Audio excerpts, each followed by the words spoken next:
سر سب سے پہلے تو مجھے یہ بتائیے گا کہ یہ جو آئی ایم ایف کی ہم ہر دفعہ بات کرتے ہیں کہ جی آئی ایم ایف پاکستان کا بجٹ بناتی ہے یا ہیلپ کرتی ہے، اس سے تو لگ یہ رہا ہے کہ آئی ایم ایف نے بجٹ بنایا اور پاکستان اس کی شاید ہیلپ کر رہا ہے۔ یہ جو نئے ٹیکسز کی بات ہو رہی ہے، یہ نئے ٹیکسز کی وصولی کس طرح سے کی جائے گی اور اس بجٹ میں عوام پر ٹیکسز کی مد میں کیا اطلاعات ہیں آپ کی نظر سمجھتے ہیں آپ کہ مزید بوجھ پڑے گا؟ بسم اللہ الرحمن الرحیم، آپ نے ایک بہت مناسب سوال کیا ہے۔ بات دراصل یہ ہے کہ آئی ایم ایف نے جو اعداد شمار اگلے سال کے لیے پروجیکشن کی ہے اور اس پہ ہماری حکومت منسٹری آف فائنانس سے بات چیت چل رہی تھی، اس میں ایک واضح طور پر بڑا امپورٹنٹ ایک ٹارگیٹ ہے، اور وہ یہ کہ تقریباً 400 ارب سے زیادہ ایڈیشنل ریونیوز جنریٹ کیے جائیں اگلے سال۔ مگر اشارہ اس کا فیڈرل گورنمنٹ پہ نہیں ہے، اس کا اشارہ پروونشل گورنمنٹ پہ ہے، اور پروونشل گورنمنٹ کے پاس خاص طور پہ ایک بہت بڑا ٹیکس ہے، سیلز ٹیکس اور سروسز، اور ان کے پاس ایک پوٹینشلی بہت بڑا ٹیکس ہے ایگریکلچرل انکم ٹیکس، زرعی آمدنی پر ٹیکس، اور تیسرا پراپرٹیز پہ ٹیکسز۔ حیرت انگیز اس وقت پوزیشن ہے کہ کل جو ریونیو جنریشن ہمارے پروونسز کرتے ہیں وہ صرف 0.6% ہے ہمارے اکانومی کا۔ تو اس پہ بہت مناسب آئی ایم ایف نے کہا ہے کہ پروونشل گورنمنٹس کریں، اس میں کوئی اشارہ فیڈرل گورنمنٹ کے ایڈیشنل ٹیکسیشن پہ کم از کم میری انڈرسٹینڈنگ یہ ہے کہ کوئی اشارہ ہے۔ اچھا سر، جب میں حکومت کے اس بجٹ کی بات کرتی ہوں، جو چیزیں ہمارے سامنے اب تک آ رہی ہیں، چلے اس کی بھی میں بعد میں ایف بی آر کی ہم بات کرتے ہیں۔ ایف بی آر کا جو مسئلہ ہے وہ ٹیکس کلیکشن کا جو ہدف تھا 15,264 روپے کا ایک بلین ہدف تھا، کلیکشن ہوئی 11,227، ٹارگیٹ جو تھا وہ میں نے آپ کو بتا دیا، جو شارٹ فال ہے وہ 868 بلین۔ اگر یہ ذمہ دار ایف بی آر واقعی ہے، کیا وہ یہ اس میں ناکام رہا ہے یا ہدف اتنا زیادہ رکھا گیا تھا کہ وہ اچیو ہو ہی نہیں سکتا تھا؟ دیکھیے تھوڑا سا اگر آپ اجازت دیں تو میں کریکشن کر دوں کہ آپ نے جو 15,200 ارب کی بات کی ہے وہ اگلے سال کا ٹارگیٹ ہے۔ اس سال کا ٹارگیٹ کم کرا کے تقریباً آپ لے کر آئے تھے اس کو 13,000 کے لگ بھگ۔ ٹھیک ہے، اس کے باوجود آپ کو نے بالکل ٹھیک کہا ہے کہ ریونیوز میں تقریباً سال کے اینڈ تک 1,000 ارب کا شارٹ فال ہو جائے گا۔ آلموسٹ، ہاں۔ اور ایسے بڑے شارٹ فال کے نتیجے میں آپ کے اس سال جو شرح نمو ہوگی آپ کے ریونیوز کی وہ 10-12% کے رینج میں ہوگی، اور ٹارگیٹ جو رکھا گیا ہے اس میں تقریباً 16 سے 18% اضافے کی امید کی جا رہی ہے۔ اب آپ یہ سوچئے کہ پاکستان اور ساری دنیا ایک ریسیشن میں جانے کا خطرہ ہے، مڈل ایسٹ کی جنگ کی وجہ سے حالات ہر جگہ خراب ہو رہے ہیں۔ ہمارے ہاں بھی آپ دیکھیے بجلی کی لوڈ شیڈنگ شروع ہو گئی ہے، ہمارے ہاں فرٹیلائزر کی کمی ہونے والی ہے، اس کے نتیجے میں پروڈکشن ہمارے جو مختلف کراپس ہیں ان میں کمی ہونے کا خطرہ ہے، افراط زر میں واضح طور پر اضافہ۔ تو ان حالات میں نمایاں طور پر ریونیوز میں اضافہ ہونا بہت مشکل ہوتا ہے۔ تو میری اپنی گزارش یہ ہے کہ ہمیں آئی ایم ایف کو سمجھانا چاہیے۔ آئی ایم ایف کو تو پتہ ہے کہ پاکستان تو ایک بہت بڑا نیگوشیٹر ہے اس جنگ میں، تو انہیں سمجھنا چاہیے کہ بات یہ ہے کہ آنے والا سال مشکل سال ہوگا، اور اتنا بڑا ٹارگیٹ سیٹ کرنا ایف بی آر کے لیے وہ واضح طور پر ان اٹینیبل ہوگا فرام دی فرسٹ ڈے۔ ٹھیک ہے سر، جب ہم آئی ایم ایف کی بات کرتے ہیں تو ایک عمومی تاثر یہ نظر آتا ہے کہ نہ آئی ایم ایف کو حکومتی شاہ خرچیاں نظر آتی ہیں، نہ حکومت کی ناکامیاں نظر آتی ہیں۔ اس کو اگر وہ پیسے جمع کرنے کا، یہ ٹیکس وصولی کا، مثال کے طور پر جب پچھلی دفعہ آئی ایم ایف سے جب نیگوسیشنز ہو رہے تھے تو جب یہ معاملہ ہوا کہ جی ایف بی آر نے ٹیکس کلیکشن کم کی ہے اور پھر آئی ایم ایف کو یہ کہہ کے مطمئن کر دیا کہ جی ہم لیوی کی مد میں ٹیکسز مزید بڑھا کر لیوی کی مد میں یہ ٹارگیٹ جو ہے وہ اچیو کر لیں گے. آئی ایم ایف اس پہ اوکے ہوتا ہے. آئی ایم ایف کہہ رہا ہے کہ جی آپ جی ایس ٹی میں اضافہ کر دیں. پھر بی آئی ایس پی جو ہے 716 ارب روپے جاتے ہیں. اب یہ معاملہ بھی آ رہا تھا کہ جی اس کو پروونس میں آپ شفٹ کر دیں. اس پہ بھی لوگوں کی, خاص طور پہ اگر میں پیپلز پارٹی کی بات کروں, اس پہ وہ چیخیں نکل رہی ہیں. کرپشن بھی اس میں سامنے آئی 141 ارب کی, مختلف خردبرد کہہ لیجئے, بے ضابطگیاں کہہ لیجئے, اس میں آپ جو بھی کہہ لیجئے.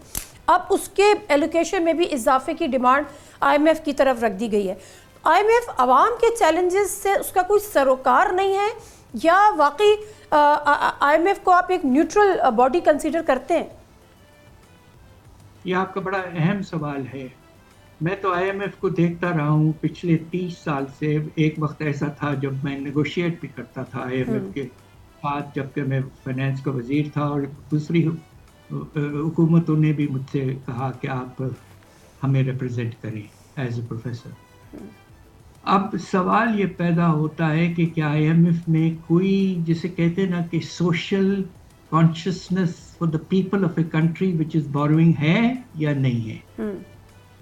میں آپ کو یہ بتا دوں کہ جب انیشلی آئی ایم ایف قائم ہوا تھا تو یہ بالکل ہی جسے کہتے ہیں نا پیورلی روتھلیسلی کیپٹلسٹ ادارہ بنایا گیا تھا, جسے آپ چاہیں تو کہیں کہ دنیا کا سینٹرل بینک. اچھا. اب تو کچھ عرصہ کے بعد, ایکسپیرینس کے بعد, تقریباً یہ جنگ کے بعد بنا تھا, سیکنڈ ورلڈ وار کے بعد, کچھ ریئلائزیشن آہستہ آہستہ آنے لگی ہے آئی ایم ایف کے, to focus on the people of a country, not just on the economic numbers.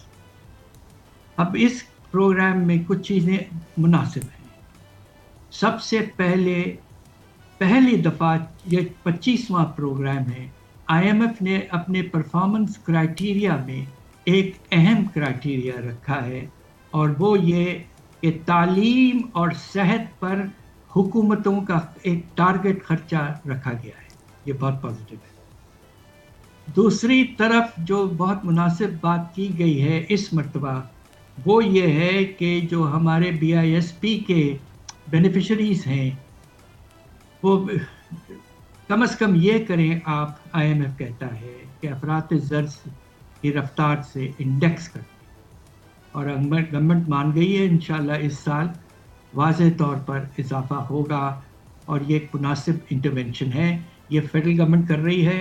اب اس میں جھگڑا وغیرہ لگانے کی کوئی ضرورت نہیں ہے. فیڈرل گورنمنٹ نے ایک بڑا اچھا پروگرام شروع کیا ہے پچھلے 10-12 سال سے, اب اس کو رہنے دیں.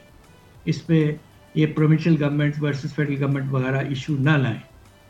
اور تیسری چیز جو میں سمجھتا ہوں کہ آئی ایم ایف جو ایمفسائز کر رہا ہے, وہ یہ ہے کہ جو ٹیکسیشن کا نظام ہے اس میں ہمارے ملک کے اشرافیہ پر زور پڑے, نہ indirect taxes per but اشرافیہ per.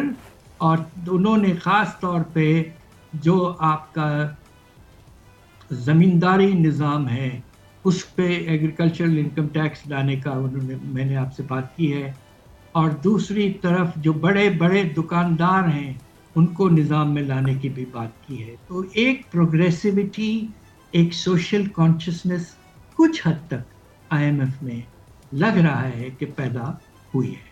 Sir, agriculture income پہ ٹیکس اب تک اس پاکستان میں کیوں نہیں لگ سکا؟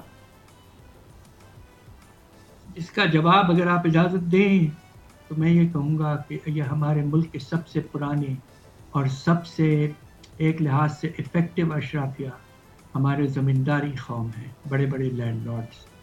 ان کا سیاست میں بہت بڑا رول رہتا ہے, پروونشل لیول پہ بھی اور فیڈرل لیول پہ بھی, اور انہوں نے کیس اپنا اتنا اسٹرانگ بنایا ہے کہ زرعی شعبہ بہت بیسک شعبہ ہے, اس پہ ٹیکس نہیں لگنا چاہیے.